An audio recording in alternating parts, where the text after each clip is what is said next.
Армысыздар тыңдармандарым, өмір теңіз арнасына қош келдіңіздер. Қалыңдық қасіреті, авторы Темірбек Қожекеев.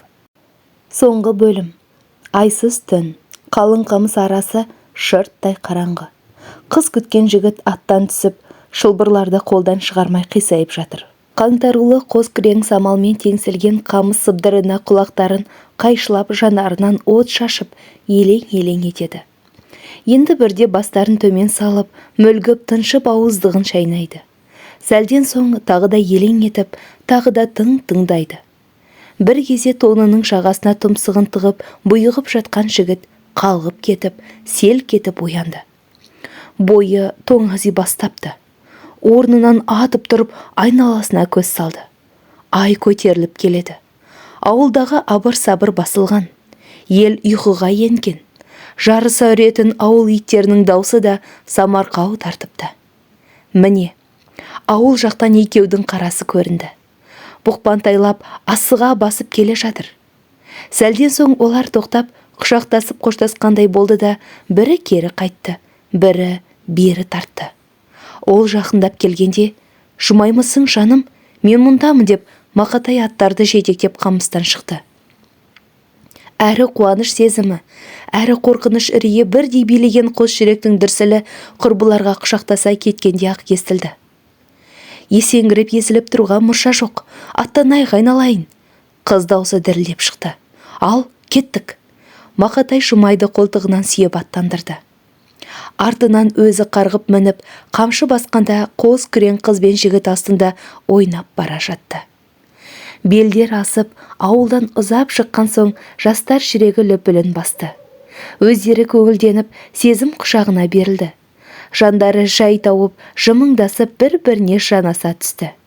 Мақатай: "Ей Жұмай, сен ақ қояншыңнан қашқан, соңынан мен ақсұң қарыз деп ұшқан. Ақ торғын нұр жүзіңнен бір сүйгішші, күйініп тұз жаласын бізге дұшпан" деп ардақ әнінің сөздерін өзінше бұрмалап ыңылдап айтып, ақ қоянын ат үстінде аймалап қойды.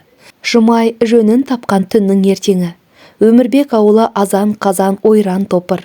"Жұмай жоқ, ойбой!" Зәуренің үрейлі үні естілді. "Жағың қарысын жалмауыз!" Өмірбек сенбейді. "Ойбай, рас! Онда өзің құрттың, пәле сенен келді." Сілтеген таяқ Зәуренің басынан асып кетті. "Оллахи, бұл менің ісім емес." Зәуре зытып барады. "Енді кімнің ісі?" Өмірбек келін кепшік қыз жеңгелеріне қарайды. "Көрген білген жоқпыз." Түк білмегенсіп жеңгелер жымияды. Келіндер бетін көлегелеп ұялғынсиды. Құлақтанған ауыл адамдары да келіп қалған. "Түнде үйге түнеп беді? Самалдап жүрген шығар. Сай жақты қараңдар. Ертелеп бір жерге барып келейін деп кеткен болар." Әркім өз жорамалын айтып жұбатқансиды. Жұмай жоқ. Жұмай орны жып-жылмағай. Кешке қарай келінін өздері әкеткен шығар, біліңдерші деп Байболат ауылына шапқыншы жіберілді. Жұмай жоқ деген хабар бұл елді де дүрліктірді. Әсіресе келін түсіреміз, той өткіземіз деп шабылып жатқан Байболаттың төбесінен жай түскендей етті. Олар бұл не деген сөз екенін пайымдай алмай аңырды. Өздері әкеттімесі қалай? Малын өткіздік, енді қолынан аламыз деп отырған жоқпыз ба? Құдалардың бұл не дегені? Деп кейіс білдірді. Шапқыншы қайта шапты. Бұлар 2 күннен кейін ғана қыздың құтты орнына қонғанын естіп білді. Жұмайдың жер соқтыруы әсіресе Байболатқа қатты тиді. Жанын шегідей жеді. Не қыларын білмей аласұрды. Арындап, ашуға мініп, ағайындарын алдырды. Төксейіп түнеріп, жарылып кете жаздап отырған Бәйекеңнің үстіне олар имене кірді. Келетіндер түгенденіп болған соң, ол басын көтеріп, бір күрсініп: "Кәне, не дейсіңдер бұл қорлыққа?" деді. Байболаттың даусы қаһарлы шықты. Бұған ешкім бірден суырылып шығып, бәлендей қоймады. Жиналғандар бір-біріне қарады. "Сен айт, сен сөйле" дегендей, ақыры ағайын ақсақалдарының бірі: "Бәйеке, бұл істе ақылды ашуға тұсау қылайық. Арындап, арандап қалмайық. Қырғызбайға қыз табылар. Ел ынтымағын, жұрт тыныштығын ойлайық" деді. Бұл орында сөзді екінші бір ақсақалы қолдады. "Ел іші желкілдеп өсіп келе жатқан қыз қырқын көп. Алармыз тағы бірін. Несіне таусыламыз" деді ол да. Өмірбекке өткен малда қайтар, басқа да құда табылар. Үшінші біреу осылай дегенде Байболат бас салды. Мен енді құда табылмайды. Балам қатынсыз қалады. Өткен малым қайтпайды деп қайғырып отырғаным жоқ ағайын. Мен намыстан өліп барамын. Алла атымен әумин десіп, құда болып, қалың малын алып, Өмірбектің қызын қашырып жіберіп отырғаны қалай? Біздің елді, біздің ерді менсінбей, қызының басқаның құшағында кеткені қалай? Бұл намысқа тиме ме? Бұл қорлық па, зорлық па? Осыны парықтай аласыздар ма, ағайын? Намыс, ар бар ма бізде жоқ па? Мал беріп, жан беріп алайын деп отырған қалыңдығымыздан тірі айырылып, дәрменсіз боп қол қусырып қала береміз бе? Ел намысын жоқтар, басына бөрік киген ер қалмаған ба бізде? Байболаттың ашына айтқан, арлана айтқан бұл сөздері жастар жағының жанына батты. Намысына тиді, ар ұяты қамшы басты. Олар қоқиланып, құтырынып шыға келді. Намыссыздық ездік ел еместік, елуден қалу, есептен шығу.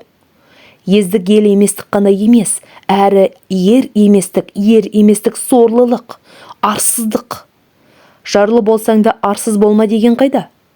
Малым, жанымның садағасы, жаным, арымның садағасы деген ата-баба ақылын ұмыттық па? Намысқа шабамыз, қайтарамыз қалыңдығымызды.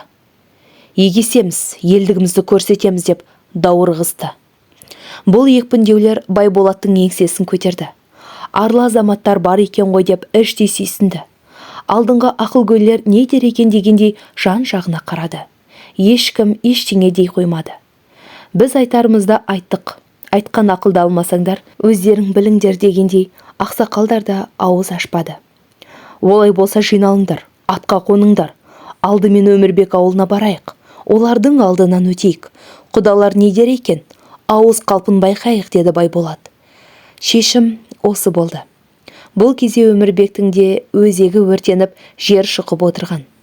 Алақанына аса басыраған аяулысының жерге қаратып кеткені оны да есеңгіретіп тастаған.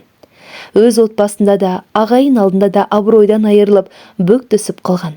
Әсіресе құдай дескен құдалардан ұят болдау деп жер бауырлап жатқан. Ұяттың үстіне өңештен өтіп кеткен мал дүниені қайтар дейді-ау деген ой оны дөңбештіп барады. Қораға кірген малдан, қолға тиген дүниеден қайта айырылу қандай қиын. Дәл осындай күңіреністің, күйзелістің үстінде жатқанда бір қора адам сау етіп келе қалды. Бұлар кім, қарашы? Деді Өмірбек Зәуреге. Есіктен қарап қайта келген ол, құдаларың ғой, тұр, қарсы ал, деді. Әйелінің бұл сөздері кекеткендей, табалағандай болып көрінді. Өмекең сүйретіле тұрып сыртқа беттеді. Шынында да Байболат бастаған ақсақал, қара сақал, қатын-қалаш, жараулы жігіттер бар 50 шақты адам келіп тұр. Олардың кейбір адыраңдаған ала өкпелері Өмірбекті көре салып, келініміз қайда, тауып бер. Қалың мал алғанды білесің, қызыңа неге ие болмайсың? Қызыңа билігің жүрмесе неге құда боласың? Қызыңды екі жерге сатып, екі жеп биге шықпақшысың ба деп емініп, тебініп алға ентеледі. Қамшы үйіріп ат ойнатты. Байболат тоқтаңдар дегендей оң қолындағы қамшысын көтерді. Осы сәтте пайдаланған Өмірбек күш көрсетіп шаңыраққа қобыз ойнатқаннан еш нәрсе өнбейді. Одан да түсіңіздер, үйге кіріңіздер, ақылдасайық деген тілек білдірді. Арлыдан күш кетсе, жаманға да жалпаң қылады деген. Ол лашсыз жалынышты үнмен жалпаңдай сөйледі. Құдалар сабасына түскендей болды. Бөлініп үйді-үйге жайғасты. Ендігі әңгіменің тек ақылдасу емес, арбасу болатынын сезген Өмірбек сөзімді сөйлесін, мұят болсын деген ниетпен көрші ауылдағы әрі ақын, әрі беделді адамдар Ұса ұлы Сауытбекті, Арқабай ұлы Қазақбайды, Қален ұлы Жидебайды алдырды. Шәй ішіліп бас қосылып болған соң сөзді Байболат бастады. Өмірбек, жар басына диірмен салсаң жар құлар. Аралға ұя салсаң тасқын алар деуші еді. Сені құлап түсер жар, тасқын таптар өтер табан деп білген жоқ едім. Айтысқан ант қайда? Беріскен серт қайда? Терезесі тең, ұйық тесер, сүйеніш бола білер құда таптым деп қуанғанымдағы ақыры осы ма? Байболат мұны егіліп отырып, езіліп отырып айтты. Өмірбек оған: «Байеке, орынды өкпе, орынды наз айтып отырсыз. Сіздерді түсінем. Осының бәрін мен әдейі істесем, міне, Алланы аузыма алып айтайын. Барым бұйырмасын, ішкен жегенім арам болсын. Сіздерді де, бізді де тасқа отырғызып кеткен қу қызым. Мен одан мұны күткен жоқ едім. Қайтейін? Сізбен құда бола алмай қалу, сенсеңіз маған да қиын. Әрі үлкен өкініш. Енді қалай десеңіздер де, қалай шешсеңіздер де, мен сіздермен біргемін», дегенді айтты. Жылай айтқан, жалын айтқан бұл сөздерінен Өмірбектің шымырлар тегеуірінен сескеніп, алған малдың төлеуінен қашқақтап, Байболаттай баймен құда болып қалудың қамын қарастырып отырғаны аңғарылды. Осыны сезе қойған сұңғыла Сауытбек сөзге араласып, екі жақты жанастыра сөйледі. Байболат, өзің де мойындап отырсың, Өмірбек осы өңірдегі биік те ісі ірі кісілердің бірі. Күн мен ай қанша биік тұрса да, олардың да бетін бір сәт тоқымдай ғана бұлт жабады. Сол сияқты Өмекеңнің де бетіне құрғыр қызы кішкене кірбең түсіріпті. Бұлт көшер, өтер. Сол сияқты бұл кісінің жүзіне түскен кірбің де кетер. Кісенді кісі кіріптар, айдағанға жүреді демекші, бұл да бір қол қусырып, құлды ғырып, не десеңдер де көндім деп отыр.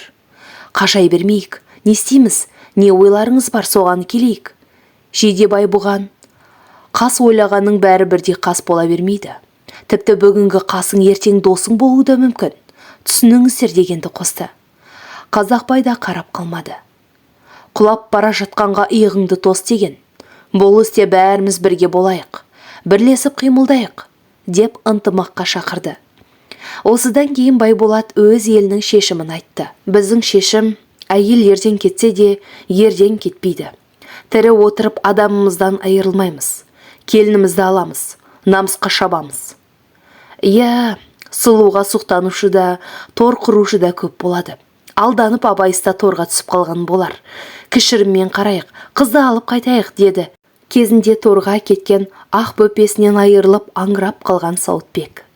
Мұндағы байламда осы болды. Мақатай Жұмайын ертіп еліне таң ата жетті. «Келін келді, келін келді, Батырбек келін түсірді» деген шағын хабар ауылға лезде тарады. Ауыл үсті у-шуға толды. Арсалаңдаған ана шашуын шашып, келінді бетінен сүйді. Басына ақ салып, табалдырға аттатты. Үйдің оң жағы босатылып, шымылдық құрылды. Жұмай шымылдыққа енгізіліп, қасына келін кепшік, қыз қырқын отырғызылды. Батырбек: «Я Құдай, келінің аяғын құтты қыла көр, балалардың бақтын баянды ете көр» деп бата қылды. Тез мал алдырып, сойғызып, құдайы тамақ таратып жіберіңдер деп тапсырды.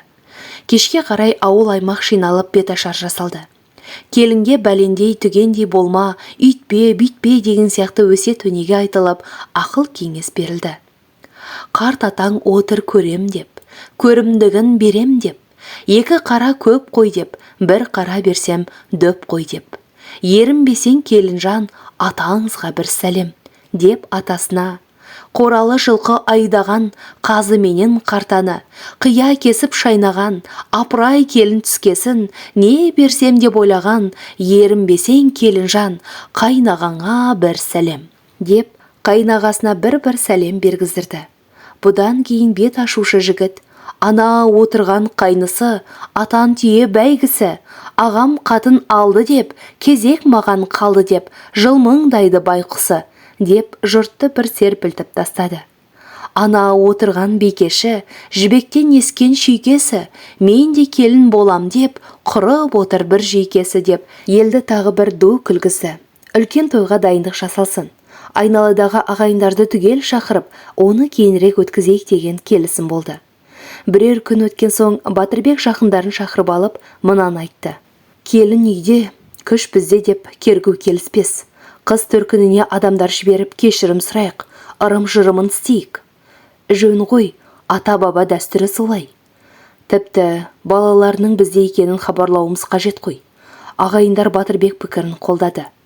Келесі күні Мақатай 10 шақты жанашыр жақындары мен жора жолдастарын ертіп, ат шапан айыбын алып, Өмірбек ауылына жүріп кетті.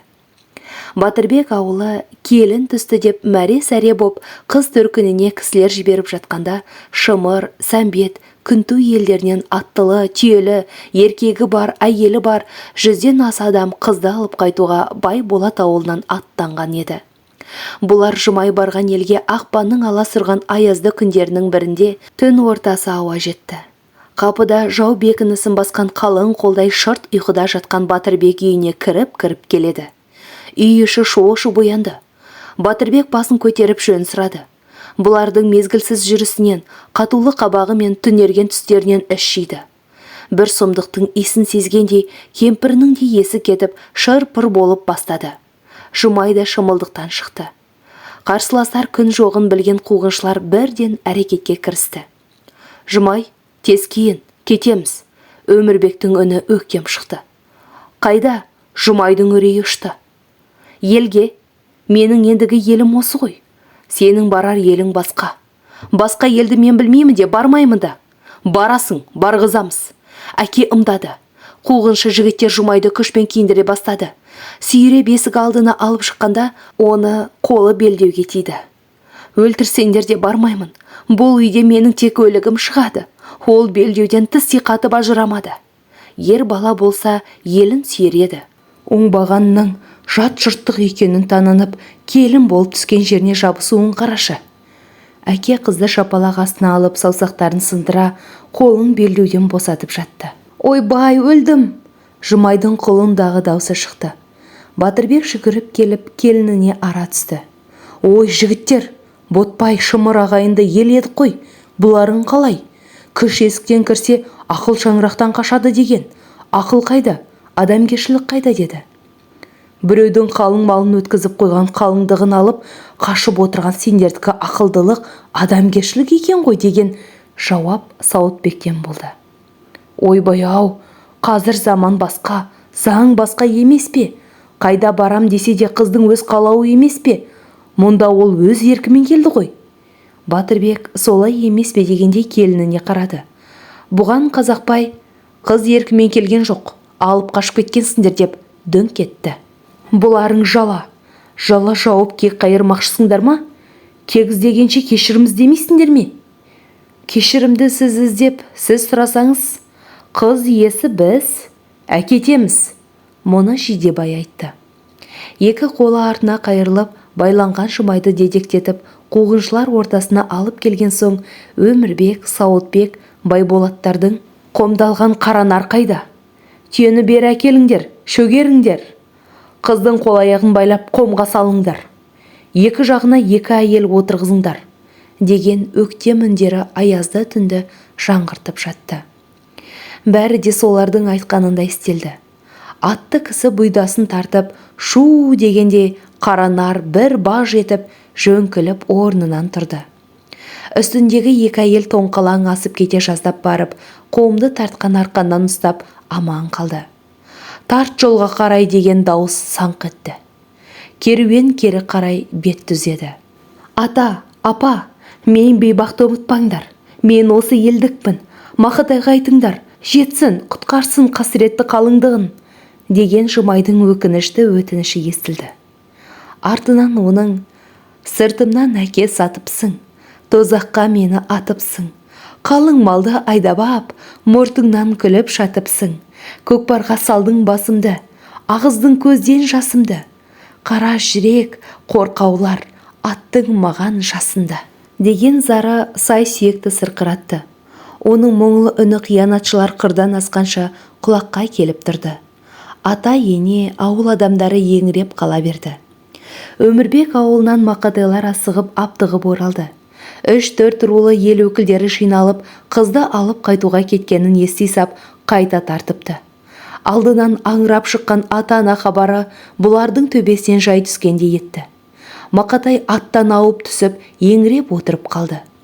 Жұмайдың айтқан сәлемін естігенде, қасындағы жігіттердің де жан дүниесі босап сала берді. Олар жолдасын сүйеп тұрғызып, иықтарын тосты. Мұңайма Мақатай, жар жолында жан пида. Жұмайды босатудың жолын қарастырайық. Біз қасыңдамыз, қуайық, деген оған жігер қайрат берді. Осылай шешкен 10-15 жігіт ат ауыстырып мініп сойылдарын сүйретіп 2 күн бұрын кеткен зорлықшыларды қуа жөнелді. Көпті күшпен көндіре алмайсың. Көп қорқытады, терең батырады деген бар еді. Осыларыңнан не шығар екен? Өздерің мерт болмағайсыңдар деген Батырбек сөзі оларға бөге бола алмады. Жолда бір күн қонып, енді Байболат ауылына бет алған күштілер керуенін Мақатайлар келесі күні сәскеде қуып жетті. 10 шақты атты оза шығып, алды байқап, 20-30 адам кейіндеу қалып, артты бақылап бара жатқан сияқты. Қалғандары ортада. Жараулы атты қару асынған қайратты жігіттер адам артқан қара нарды 4 жағынан қоршауға алып, қорғап келеді екен. Мақатайлар артқы топты айналып өтіп, ортадағыларға барып ойран салды. Оның серіктері қаша сойылдасып, қарсы жақтың жігіттерін алдаусыратып, алыстатып әкетуге әрекет етті.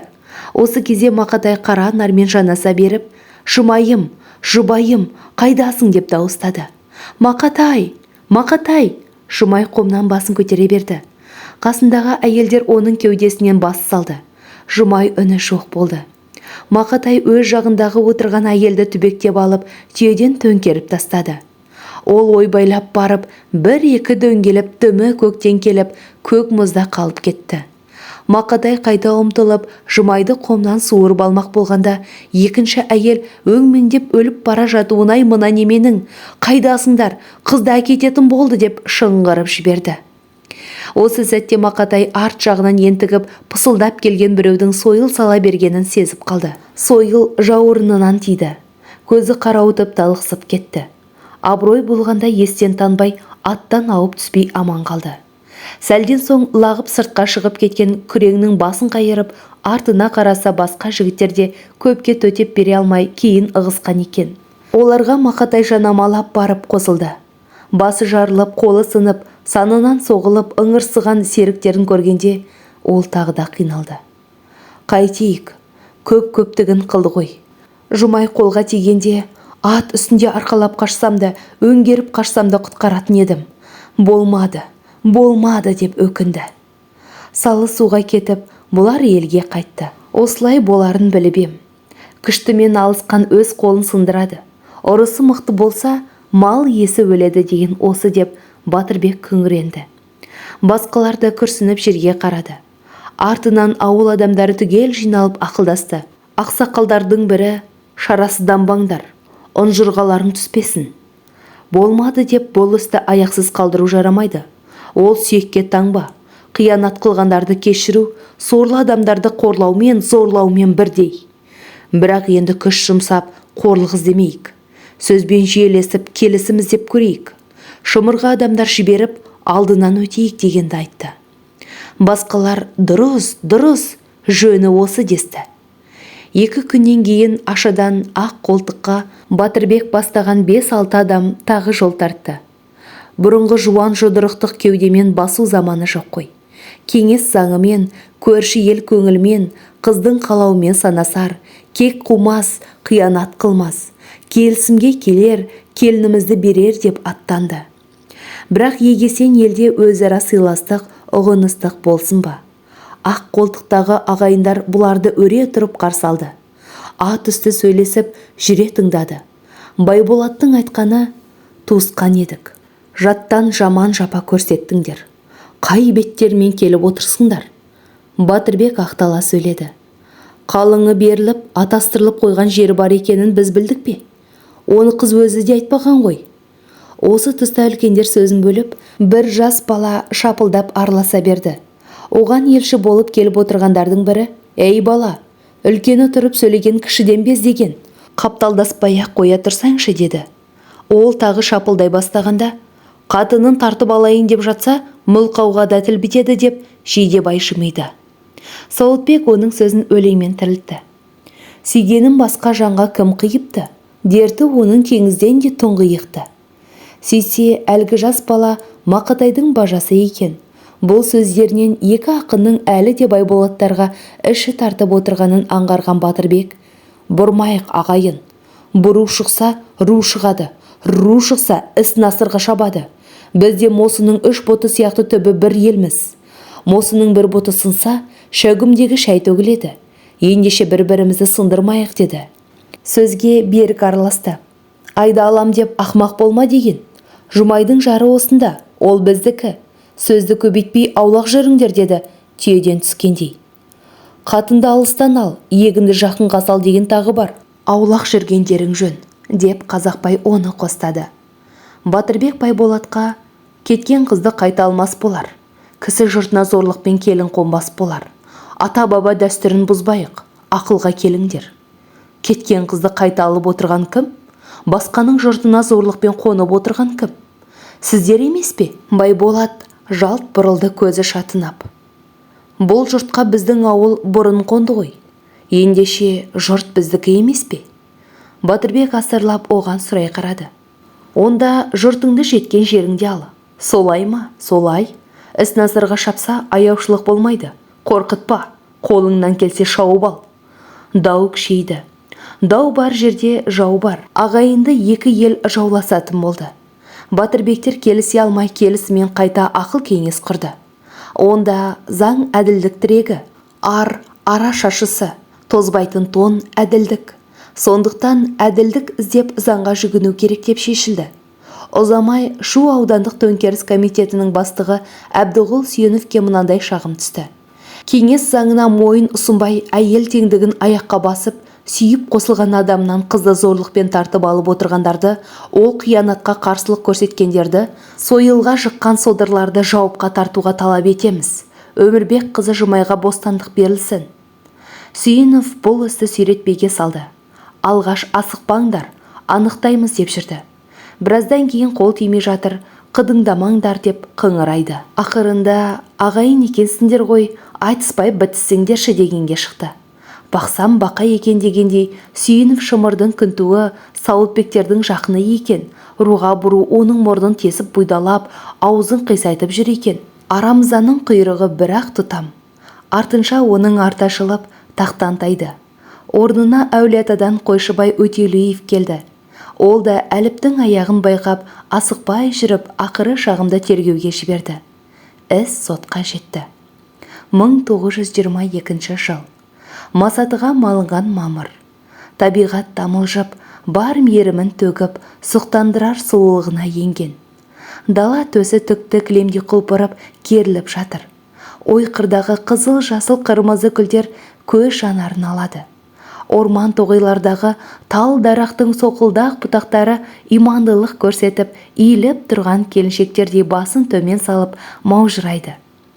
Оларда шықылық атып, ұшып қонған құстардың алуан-алуан үн жыры құлақ құрышын қандырып, ерекше бір сезім күйіне бөлейді. Күн көзі түсіп, көк сеңгір қия құзардағы мұзарттай еріп, тау өзендерін тойдыра бастаған. Бұлар сулары біз кеп қалдық, есенсіңдер ме дегендей сай-саланы қуалап, сылаң қағып, сылдырап ағып елге жеткен. Осындай көңіл қошы өсер түсер тамаша түс болса да, былтырғы ашаршылықтан, жоқшылықтан жұрттың жоны әлі көтеріле қоймаған.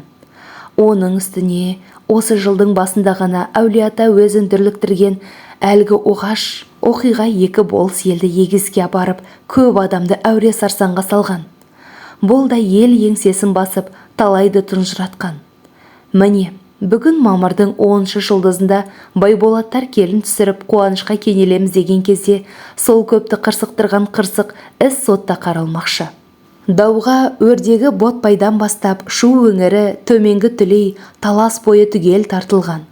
Сол елдерден істі болып, бірі куә болып, тағы бірі жанашыр атанып, аттылы жаяу ағылған адамдарда есеп жоқ.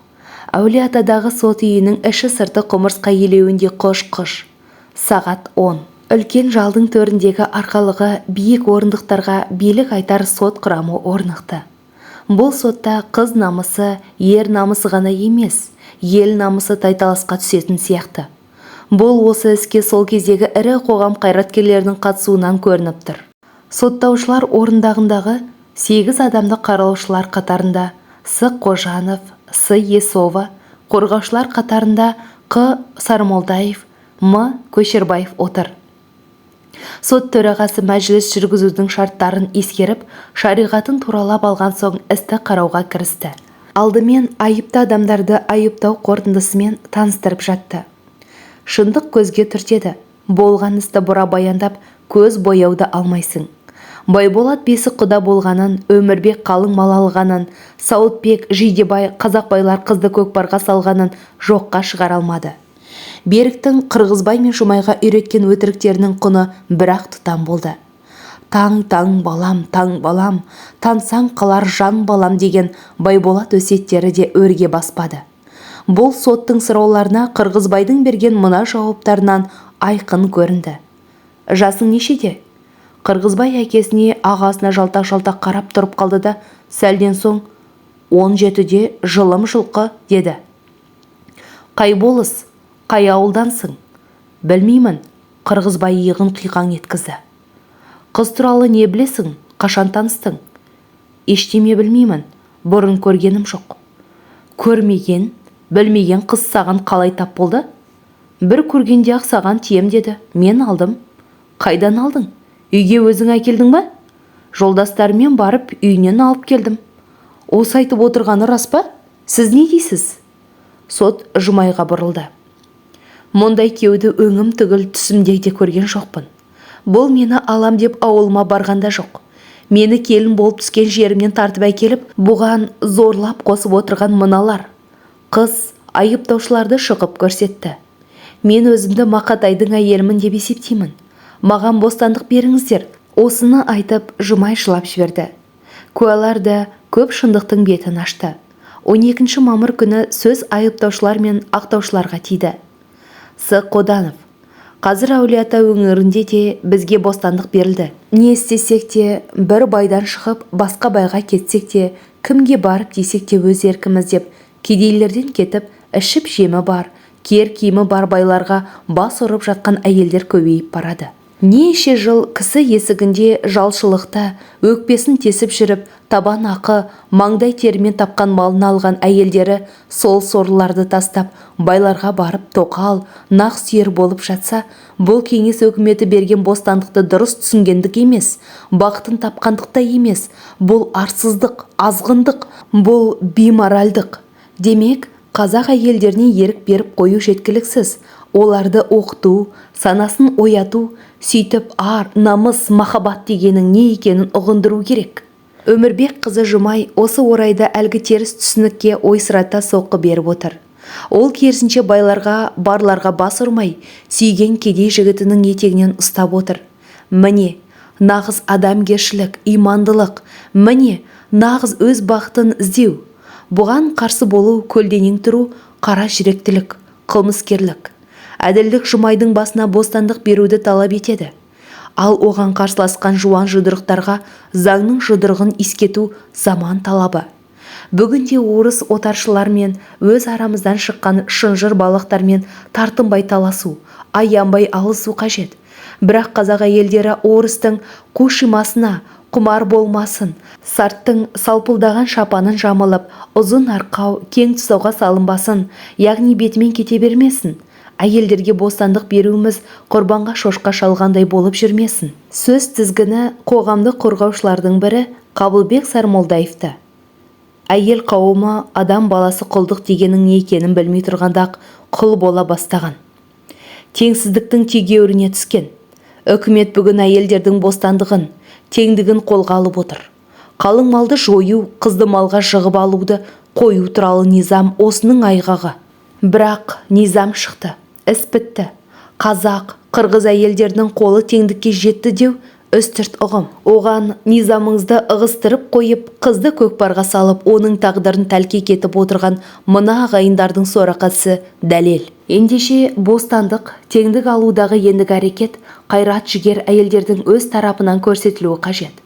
Кеңес заңын басшылыққа алып, тіліне тиек етіп, теңдігі үшін күрес жүргізу әйелдердің өз міндеті. Осы жағынан мына Жұмай Өмірбек қызының қайсарлығы басқа қыз келіншектерге үлгі. Қазір әркім-ақ өзім үшін қам қылмасам, кім қам қылады, кім мен үшін бас ауырады деп түсінуі тиіс. Яғни шын бостандық, нағыз ерік алу низамда емес, әркімнің өзін өзі билеп, өз тағдыры үшін күресуде. Әрине, өз сүйгенмен кеткен қызды барған жерінен жауша шауып, тартып әкету, оны өзінен 6-7 жас кіші балаға қосу бүгінгі заңға қайшы. Кеңес өкіметі берген әйел теңдігін аяққа басу. Бірақ бесік құда болып қалыңмал өткізу патша заманында төңкерістен бұрын орын алған екен. Мынау ел сол кездің ағымымен, ескіліктің ауанымен адасқан, теріс әрекетке барған. Құрметті сот мүшелері, осы жайды ескергені жөн ғой дейміз. Халық соты екі жақты түгел тыңдап, істің анық-қанығына жетіп, мынандай үкім етті.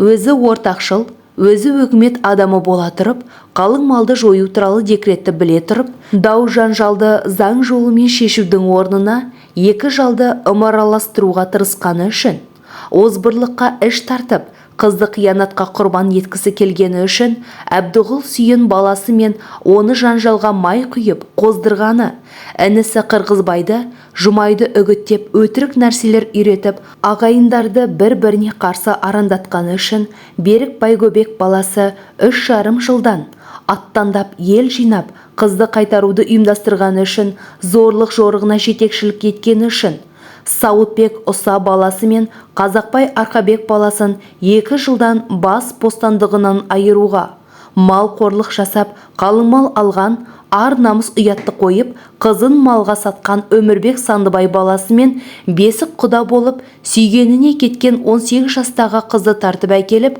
12 жастағы баласына зорлап қосқан Байболат Байгөбек баласын 1,5 жылдан, зорлыққа қатысып, жанжалды ұшықтыруға жел бергені үшін Жидебай Қален баласын 6 айға отыруға, екі елдің арасында көкпарға түсіп, қасірет шеккен Жұмай Өмірбек қызына бостандық берілсін. Шырылдаған шындық осылайша шынжыр балақ, шұбар төстердің тақымнан шықты. Орнағанша талайдың өзегі талып, өмірі үзілетін әділдік салтанат құрды. Жұмай қаралы қара орамалды жұлып тастап, жарқ етіп жарыққа шықты. Оның қабағы бұлттан шыққан күн көзіндей ашылды. Жүгіріп барып Мақатайдың мойнына асыла құлады. Ол қасірет шеккен қалыңдығын құшағына қысып тұрып, ерлікпен алған еркіңмен деп құттықтады. Құда-құдандылар көпілерін арқалап, бөстектерін сүйретіп, бірінен соң бірі түрме төрінен барып орын алды.